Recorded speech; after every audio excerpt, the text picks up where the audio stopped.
Hello दोस्तों, मैं संदीप स्वागत करता हूं आप सबका अपने YouTube channel study bye Sandeep पे। ठीक है, तो दोस्तों इसमें हम देखेंगे क्लास 9th साइंस यानी कि बायोलॉजी, जो कि जीव विज्ञान है दोस्तों, पहले से ही चल रहा है, पता है सभी को। तो दोस्तों यह जो लेक्चर है लेक्चर 3 है, यानी कि दोस्तों लेक्चर 1 और लेक्चर 2 को हमने कंप्लीट कर दिया है। तो यदि आप उस वीडियो को नहीं देखें तो उसे अवश्य देख ले, ताकि इस वीडियो में आपको कोई परेशानी ना हो। उसका लिंक जो है दोस्तों वीडियो के डिस्क्रिप्शन में ही मिल जाएगा। ठीक है, तो बात कर लेते हैं हम अपने टॉपिक की। देखते हैं, सबसे पहला टॉपिक यही है कि कोशिका किससे बनी होती है। ठीक है, बहुत बढ़िया क्वेश्चन है दोस्तों, यह काफ़ी इंपॉर्टेंट क्वेश्चन है कि कोशिका किससे बनी होती है। या तो हमें पता है कि हमारा जो शरीर है कोशिकाओं से मिलकर बना है, छोटी छोटी कोशिकाओं से, लेकिन कोशिका किससे बनी है, इसलिए हमने इस क्वेश्चन को यहाँ पे रखा है। इसीलिए रखा है कि कोशिका किससे बनी है। तो दोस्तों बता दें सभी को, कोशिका जो है छोटे छोटे कोशिकांगों से मिलकर क्या हुआ है, बना हुआ है। बता सकते हैं कि कोशिका, यदि पूछे कोशिका किससे बना है, तो हम क्या कहेंगे भाई, छोटे छोटे कोशिकांगों से मिलकर कोशिका बना हुआ है। लेकिन कोई पूछे हमारा शरीर किससे मिलकर बना है, तो हमारा शरीर छोटे छोटे कोशिकाओं से मिलकर बना है। ठीक है, आपको यहाँ पे दो चीज़ें क्लियर करनी है एकदम अच्छे तरीके से। ठीक है, अब देख लेते हैं, जो हमारा मेन पॉइंट है वह यही है, कोशिका का संरचनात्मक संगठन। ठीक है ना, कोशिका का संरचनात्मक संगठन या कोशिका के भाग। क्या भाई, कोशिका के भाग। कोशिका के मुख्यतः हमको यहाँ पे 3 भाग पढ़ना है। क्या क्या पढ़ना है, कोशिका झिल्ली पढ़ना है, और केंद्रक पढ़ना है, और कोशिका द्रव्य पढ़ना है। ठीक है, और यहाँ पे हमने एक फिगर भी बनाया है, देखो क्या है। यदि हम कोशिका का अध्ययन सूक्ष्मदर्शी की सहायता से करें तो हमें लगभग सभी कोशिकाओं में 3 गुण दिखाई देंगे। सभी का मतलब यहाँ पे यही है कि चाहे पादप कोशिका रहे चाहे जंतु कोशिका रहे। ठीक है, उसमें क्या दिखाई देंगे भैया, 3 गुण हमको दिखाई देंगे। यही 3 गुण हमने यहाँ पे लिखा हुआ है जो मुख्य है। इसके बारे में हम डिटेल से भी आप सभी को बताएंगे। तो पहले हमने एक फिगर बनाया है, इसे आप थोड़ा समझ लीजिए। ठीक है ना, तो देखिए यहाँ पे हमने बनाया है, क्या बनाया है भाई, बनाया है एक पादप कोशिका। ठीक है, यह क्या है, पादप कोशिका है। पादप कोशिका के बाहर दिख रहा है एक ऐसे जो बाहर वाला परत है, जिसको कहते हैं, क्या कहते हैं, कोशिका भित्ति। जो बाहर का परत है उसे कहते हैं कोशिका भित्ति, और इसके नीचे एक परत है, यह वाला परत दिख रहा है यहाँ पे ऐसे, इसको बोलते हैं भैया का कोशिका झिल्ली। क्या बोलते हैं, कोशिका झिल्ली और कोशिका भित्ति दोनों अलग अलग चीज़ें हैं। ठीक है, फिर बीच में है जो हमारा काफ़ी इंपॉर्टेंट है, बीच में दिख रहा है केंद्रक, जिसको कहते हैं न्यूक्लियस। ठीक है, फिर उसके बाद जो रिक्त स्थान है ऐसे, यह डॉट डॉट खाली वाला, ये सब क्या है भैया, कोशिका द्रव्य है। क्या है, कोशिका द्रव्य है, जिसके बारे में भी हम अच्छे तरीके से बताएंगे आगे। ठीक है, फिर उसके बाद है यहाँ पे जो गोल गोल दिख रहा है अंडे के आकार का कुछ इस तरीके से, यह हमारा है लाइसोसोम। क्या है भाई, लाइसोसोम है। फिर इसके बाद जो केंद्रक को घेरे है अच्छे तरीके से, देखो केंद्रक को क्या रखा है, घेर के रखा हुआ है ऐसे ऐसे, यह जो घेरा हुआ है इसको कहते हैं केंद्रीय झिल्ली। क्या कहते हैं, केंद्रीय झिल्ली। जो केंद्रक को घेर के रखा है उसको कहते हैं केंद्रीय झिल्ली। ठीक है, फिर उसके बाद है माइटोकांड्रिया है। ऐसे बहुत से नाम हैं जो कि मैं आपको एकदम अच्छे से फिगर में क्लियर करा देता हूं। आपको बोर्ड पे उसका फिगर दिख रहा है अच्छे तरीके से, वीडियो को स्टॉप करके बढ़िया तरीके से नाम उसका देख लीजिए फिगर के साथ में। ठीक है, तो चलते हैं दोस्तों अब हम आगे। तो अब हम देख लेते हैं दोस्तों, जो हमारे पेपर के लिए बहुत वेरी इंपॉर्टेंट है। देखिए क्या है, यहाँ पे हेडिंग है जो कि प्लाज्मा झिल्ली, कोशिका झिल्ली, या इसी को हम एक और नाम से जानते हैं वर्णात्मक पारगम्य झिल्ली। ठीक है, अब आपको यह दिखने के लिए मिल रहा होगा कि प्लाज्मा झिल्ली जो है एक नया नाम मिल रहा है। अभी इसके पहले जो मैंने फिगर बनवाया था उसमें यह नहीं देखने के लिए मिल रहा था।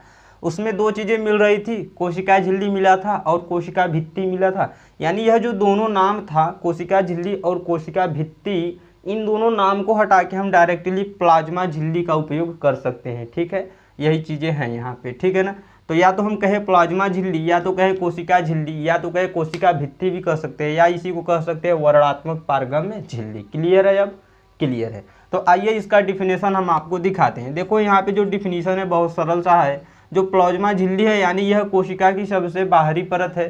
क्या है भाई, कोशिका की सबसे बाहरी परत है, जो कोशिका के घटकों को बाहरी पर्यावरण से अलग करती है। जो कोशिका के घटकों को बाहरी पर्यावरण यानी कि जो वातावरण है, इसमें बहुत से पदार्थ है जैसे CO2 कार्बन डाइऑक्साइड है, ऑक्सीजन है, अन्य गैसें हैं, उन सबको क्या करती है भैया, अलग करती है। ठीक है ना, और जो प्लाज्मा झिल्ली है लचीली होती है। प्लाज्मा झिल्ली कैसी होती है, लचीली होती है, और कार्बनिक अणुओं जैसे लिपिड तथा प्रोटीन, यह इंपॉर्टेंट है, कार्बनिक अणुओं लिपिड तथा प्रोटीन की बनी होती है। पूछ दे यदि हमसे कि जो हमारा प्लाज्मा झिल्ली है वह किससे बनी है भैया, तो हम कह देंगे लिपिड तथा प्रोटीन से मिलकर बनी हुई है। ठीक है ना, ठीक है। अब इसके बाद देख लेते हैं क्या है। प्लाज्मा झिल्ली कुछ पदार्थों को बाहर अथवा अंदर आने जाने देती है। जो प्लाज्मा झिल्ली है यानी कि जो इस तरीके से था फिगर हमारा, जो ऐसे जो भी था, बन नहीं रहा है यहाँ पे सही से, जगह कम है। इस तरीके से जो भी फिगर था हमारा, क्लियर करते हैं इसको थोड़ा तो आपको समझ में आ जाएगा। हाँ ऐसे, तो इसके बाहर जो है डबल परत था, ऐसे बाहर बाहर क्या था भैया, डबल परत था कि नहीं था। फिगर आपको बोर्ड पे भी दिखेगा, बोर्ड पे भी फिगर आपको दिख जाएगा, दिख रहा होगा। ठीक है, इस तरीके से जो है था। तो यह जो बाहरी परत है ना, इसी की बात कर रहा है। जो बाहरी परत है, यह जो बाहरी परत है, इसको जब हम देखेंगे तो हमें दो परत ऐसे दिखेगा, ए इस तरीके से, ऐसे दो परत। जब यह जो बाहरी परत है, यह वाला ऐसे ऐसे, इसी की बात कर रहे हैं, तो यह हमको ऐसे दिखेगा। ठीक है ना, इस तरीके से हमको दिखेगा, जिसको हम लोग कहते हैं प्लाज्मा झिल्ली के नाम से जानते हैं। तो यह जो बाहरी परत है यह किससे बना है, यह किससे बना है भैया, लिपिड तथा प्रोटीन की बनी है। किससे बनी है, लिपिड तथा प्रोटीन की बनी है। ठीक है ना। अब देखो क्या है, प्लाज्मा झिल्ली कुछ पदार्थों को बाहर अथवा अंदर आने जाने देती है। यह अन्य पदार्थों की गति को भी रोकती है। यह जो प्लाज्मा झिल्ली है यानी यह जो बाहरी परत है, कुछ ही पदार्थों को अंदर अथवा बाहर क्या करता है, आने जाने देता है। यानी कि जैसे कि कहीं फंक्शन में जाते हैं, बड़े फंक्शन में, तो वहाँ पे एक गेटमैन रहता है ना, गेटमैन रहता है, जो कि जो वहाँ पे आने वाले व्यक्ति रहेंगे यानी अतिथि रहेंगे, केवल उन्हीं को अंदर और बाहर आने जाने देता है, और कह सकते हैं अदर लोगों को यानी सभी को नहीं आने जाने देता है ना। तो यह जो प्लाज्मा झिल्ली है कुछ उसी प्रकार से काम करता है। जिसकी आवश्यकता होगी केवल उसी को अंदर जाने देगा और अंदर से बाहर आने देगा, और सभी को नहीं आने जाने देगा। ठीक है ना। तो वही चीज़ें यहाँ पे बताया गया है। या अन्य पदार्थों के गति को भी रोकता है, यानी कोई तेजी से पदार्थ आएगा उसके गति को भी रोक देता है। इसलिए कोशिका झिल्ली को वर्णात्मक पारगम्य झिल्ली कहते हैं। बड़ा इंपॉर्टेंट है, हमारे बोर्ड के पेपर में इस तरीके से भी आ सकता है कि वर्णात्मक पारगम्य झिल्ली क्यों कहते हैं, या वर्णात्मक पारगम्य झिल्ली किसे कहते हैं। तो जो हमारा प्लाज्मा झिल्ली है यानी कि जो कोशिका झिल्ली है या कोशिका भित्ति है, उसी को हम कहते हैं वर्णात्मक पारगम्य झिल्ली। क्यों कहते हैं, तो आप डिफिनेशन लिख सकते हैं एकदम अच्छे तरीके से डिटेल में। ठीक है, अभी हम इसमें बात करेंगे थोड़ा लचीला।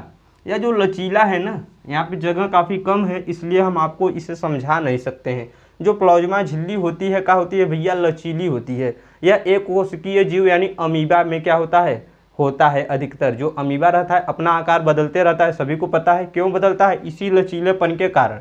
यदि उसमें लचीलापन ही ना हो तो वह अपना भोजन ही ग्रहण नहीं कर पाएगा। ठीक है, तो अभी मैं इसको डिटेल में क्लियर कराता हूँ इसे हटा के।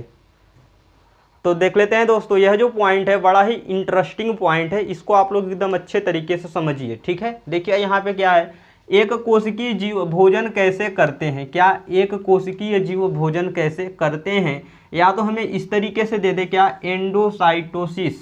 एंडोसाइटोसिस किसे कहते हैं, ठीक है ना, ऐसे भी दे सकता है। देखो क्या है इसमें, हमें पता है क्या, कोशिका झिल्ली का लचीलापन, जो हमने बताया कि लचीलापन हम आगे बात करेंगे इसके बारे में। देखो कोशिका झिल्ली का लचीलापन एक कोशिकीय जीवों में कोशिका के बाह्य पर्यावरण से अपना भोजन तथा अन्य पदार्थ ग्रहण करने में सहायक करता है। ठीक है, इस प्रक्रिया को एंडोसाइटोसिस कहते हैं। अमीबा जो है दोस्तों, क्या अमीबा, क्या भैया अमीबा यहाँ पे है ना, अमीबा अपना भोजन इसी प्रक्रिया द्वारा प्राप्त करता है। देखो कैसे, अमीबा यानी हमें पता है क्या है भैया, एक कोशिकीय जीव है। ठीक है, अब अमीबा एक कोशिकीय जीव है। अब यहाँ पे सोचो, अमीबा के पास तो मुख नहीं है, तो वह अपना भोजन जो है किस प्रकार से ग्रहण करता है। देखो यहाँ पे आपको इसका आकृति भी हम दिखा देंगे। जैसे हम एक अमीबा बनाते हैं, अमीबा होता कैसा है भैया, हाथ के पंजे के आकार का कुछ ऐसे ऐसे होता है। ये हमारा क्या है भैया, अमीबा है। अब मान लेते हैं अमीबा है इस तरीके से। अब अमीबा को यहाँ पे जो है एक पदार्थ दिख गया जो उसको खाने लायक रहे। ठीक है ना, तो देखो अमीबा इसको कैसे खाता है। इस पदार्थ को जो अमीबा है ना, कुछ इस तरीके से अपने आकृति को बदल लेता है। लचीलापन इसीलिए होता है, आकृति को देखो कुछ इस प्रकार से जो है अमीबा क्या करता है भैया, बदल लेता है। ऐसे ऐसे ऐसे, ठीक है ना। यह जो अमीबा है अपने आकार को बदल लिया। अब यह जो पदार्थ है यह धीरे धीरे अमीबा क्या होगा, यहाँ से यह धीरे धीरे अमीबा ऐसे सट जाएगा।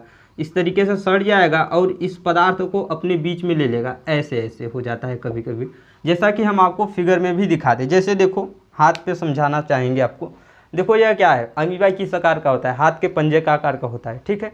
अब मान लेते हैं अमीबा इस तरीके से, अमीबा को बीच में यहाँ पे जो है खाने वाला पदार्थ ऐसे दिख रहा है, यह क्या है भैया, अमीबा को खाने वाला पदार्थ है यानी मार्कर। हाँ, तो अमीबा इसको कैसे खाएगा, उसके पास तो मुख नहीं है कि मुंह बा के खा ले आराम से ना।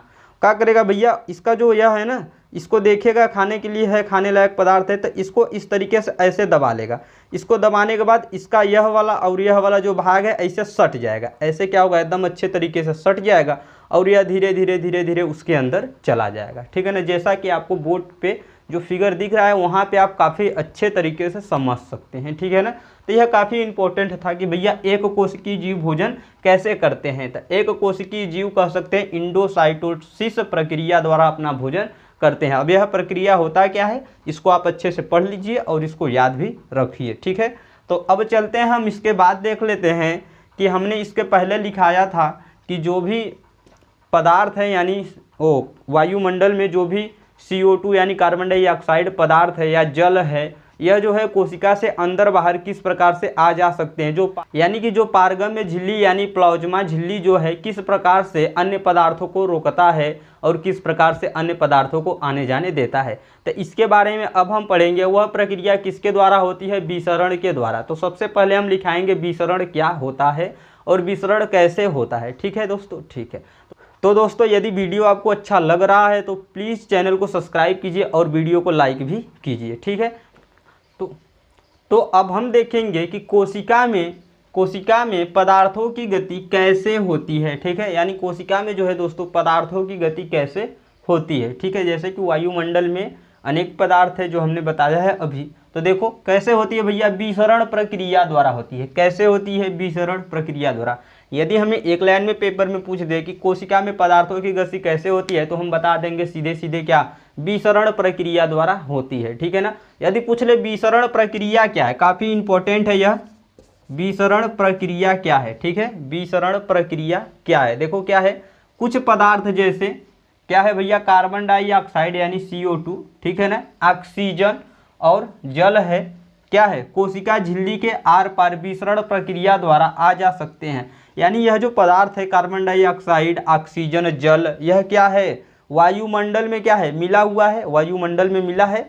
तो जो हमारा कोशिका है वायुमंडल में कार्बन डाइऑक्साइड है, जल है, ऑक्सीजन है, यही हमारा कोशिका है, इसके अंदर आने जाने का कार्य करता है, ठीक है ना। कैसे करता है यह काफ़ी इंपॉर्टेंट है ना। देखो यहाँ पे है विसरण सदैव का भैया, विसरण सदैव उच्च सांद्रता से निम्न सांद्रता की ओर होती है। उच्च का मतलब क्या है, अधिक, उच्च का मतलब क्या है भैया, अधिक है, और निम्न का मतलब क्या है, कम, निम्न का मतलब क्या है, कम है। यानी विसरण सदैव उच्च सांद्रता से यानी अधिक सांद्रता से कम सांद्रता की ओर होती है, ठीक है। उम्मीद होगा कि काफ़ी अच्छे से आप समझे होंगे इसे।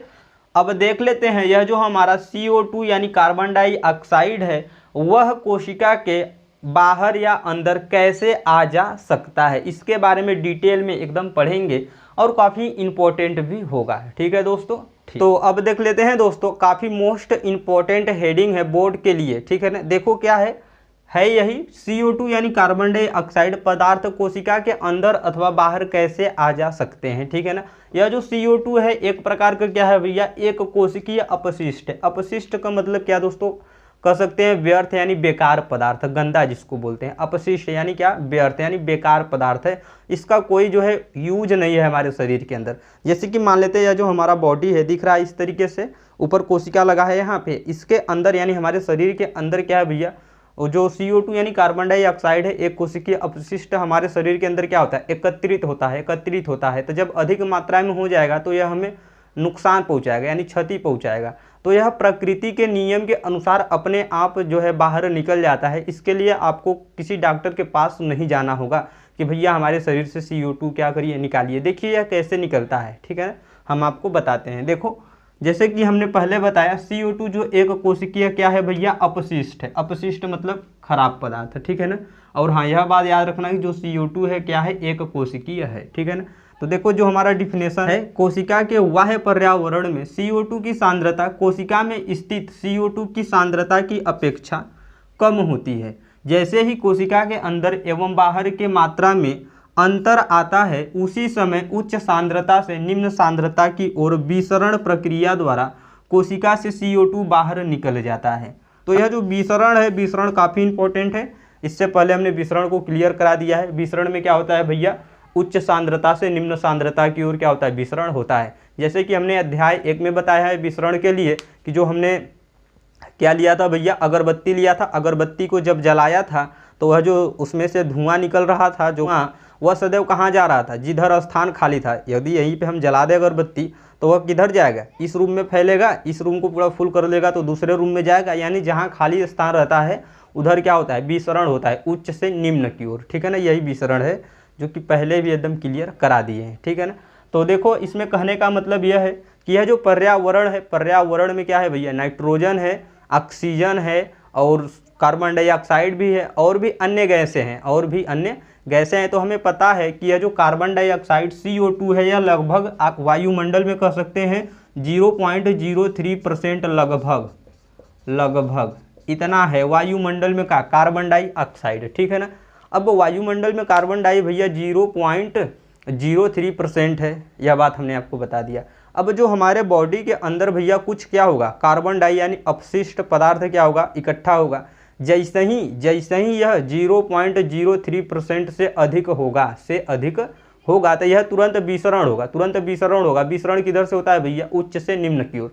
यानी हमारे शरीर में कार्बन डाइऑक्साइड की मात्रा अधिक होगी तो वह कहाँ निकलेगा, वायुमंडल की तरफ आ जाएगा, क्योंकि वायुमंडल में क्या है, कार्बन डाइऑक्साइड की मात्रा कम है। तो यही विसरण यानी उच्च से निम्न की ओर क्या होता है, विसरण होता है, यानी बाहर निकल जाता है। यानी कहने का मतलब यह है कि CO2 जो पदार्थ निकल रहा है, कह सकते हैं कि यह प्राकृतिक रचना है। इसके लिए हमें कोई डॉक्टर के पास नहीं जाना है, यह अपने आप होता जाता है, कोई दिक्कत नहीं है इसके लिए। ठीक है ना। तो काफ़ी बेहद इंपॉर्टेंट है, आप इसको समझ सकते हैं। और इसके बाद दोस्तों यहाँ पे हमें दे सकता है O2 यानी ऑक्सीजन। क्या दोस्तों, ऑक्सीजन जो है हमारे शरीर के अंदर कैसे जाता है, ऑक्सीजन हमारे शरीर के अंदर कैसे जाता है। ठीक है ना। हमें पता है वायुमंडल में ऑक्सीजन की मात्रा कितनी है, 21% है। यह बात सभी को पता होना चाहिए, पता भी है। ठीक है ना। तो जो देखो यहीं पे हम इसी में बना देते हैं ऑक्सीजन के लिए, O2 के लिए। ठीक है ना। तो इसके लिए क्या होगा, कोशिका के बाह्य पर्यावरण में O2, यहाँ पे क्या रहेगा भैया, O2 की सांद्रता, कोशिका में स्थित O2 की सांद्रता, O2 यहाँ पे भी O2 रहेगा, O2 की सांद्रता की अपेक्षा कम नहीं होती, अधिक होती है। क्या होती है, वो अधिक होती है। ठीक है ना, अधिक होती है। जैसे ही कोशिका के अंदर एवं बाहर के मात्रा में अंतर आता है उसी समय उच्च सांद्रता से निम्न सांद्रता की ओर विसरण प्रक्रिया द्वारा कोशिका से O2 कोशिका में O2 क्या भैया, O2 यानी ऑक्सीजन अंदर चला जाता है, क्या, अंदर चला जाता है।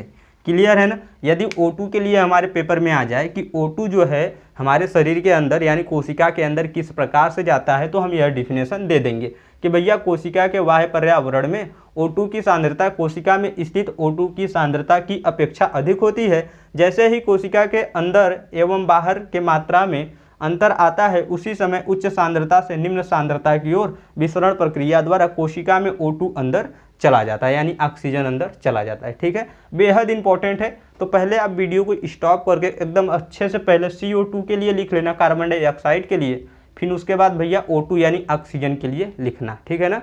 ठीक है, तो हमने जो है दोस्तों CO2 को अंदर बाहर कर लिया और उसके साथ ही साथ ऑक्सीजन को भी बता दिया अंदर बाहर कैसे होता है कोशिका के। अब हम देख लेते हैं जल यानी H2O, यह कोशिका के अंदर बाहर किस प्रकार से आता जाता है। ठीक है ना, एकदम अच्छे से देखिए, यह भी इंपॉर्टेंट है। 3 में से जो है एक जरूर पूछेगा, तीनों को आप याद रखिए। ठीक है दोस्तों। ठीक है, तो देखो यहाँ पे H2O यानी पानी। ठीक है ना, पदार्थ कोशिका के बाहर अथवा अंदर कैसे आ जा सकता है। ठीक है। ठीक है, देखो आगे क्या है, जल भी विसरण के नियम के अनुकूल व्यवहार करता है। किस नियम के अनुकूल भैया, विसरण। जैसे विसरण से ही जो है क्या हो रहा था, CO2 या O2 था, अंदर बाहर आ जा रहा था विसरण के प्रक्रिया के द्वारा उच्च से निम्न की ओर। इसी तरीके से जल भी क्या होगा, विसरण के नियम के अनुकूल व्यवहार करता है, ठीक है ना। जल के अणुओं की गति जब वर्णात्मक पारगम्य झिल्ली द्वारा हो तो उसे परासरण कहते हैं। अब यहाँ से एक नया क्वेश्चन बन गया, क्या परासरण किसे कहते हैं, तो क्या कहेंगे भैया, जल के अणुओं की गति जब वर्णात्मक पारगम्य झिल्ली द्वारा हो तो उसे परासरण कहते हैं, ठीक है ना। वर्णात्मक पारगम्य झिल्ली यानी प्लाज्मा झिल्ली, ठीक है, वही चीज़ है यहाँ पे, ठीक है। अब देखो क्या है, इस प्रकार परासरण में जल के अणु वर्णात्मक पारगम्य झिल्ली द्वारा उच्च जल की सांद्रता से निम्न जल की सांद्रता की ओर जाते हैं। समझ पाए, यानी कि जब भी जल के अणु की गति वर्णात्मक पारगम्य झिल्ली द्वारा हो तो उसे परासरण कहते हैं, क्लियर है। इसी प्रकार परासरण में जल के अणु वर्णात्मक पारगम्य झिल्ली द्वारा उच्च सांद्रता यानी उच्च जल की सांद्रता कहें या उच्च सांद्रता से निम्न जल की सांद्रता की ओर जाते हैं ना। तो क्या होता है भैया, जल जो है कहाँ चला जाता है, बाहर चला जाता है और अंदर भी आ जाता है। जैसा हमें आवश्यकता होता है वैसा हमारा शरीर लेता देता है। क्लियर है, सभी को क्लियर है। जैसे कि अब इसके बाद हम जो पढ़ेंगे दोस्तों काफ़ी मोस्ट इम्पॉर्टेंट है, इसमें है 3 पॉइंट है, अल्प परासरण दाबी विलयन, सम परासरण दाबी विलयन, अति परासरण दाबी विलयन, ठीक है ना। इसमें हम देखेंगे कि अंडे के ऊपर हम नमक जब डालते हैं तो क्यों पानी आ जाता है, और इसके साथ साथ देखेंगे जो अंगूर है, यदि अंगूर को हम नमक के विलयन में डाल दें तो वह अंगूर क्यों मतलब कि सिकुड़ जाता है। और हम देखेंगे कि जैसे कोई छोटा पौधा रहे, छोटे पौधे के जड़ के आसपास यदि हम नमक और जल का विलयन दें, उसको डेली दें, डोज के तरह, टॉनिक की तरह कह दें तो वह पेड़ क्या होगा, कुछ दिन में सूख जाएगा।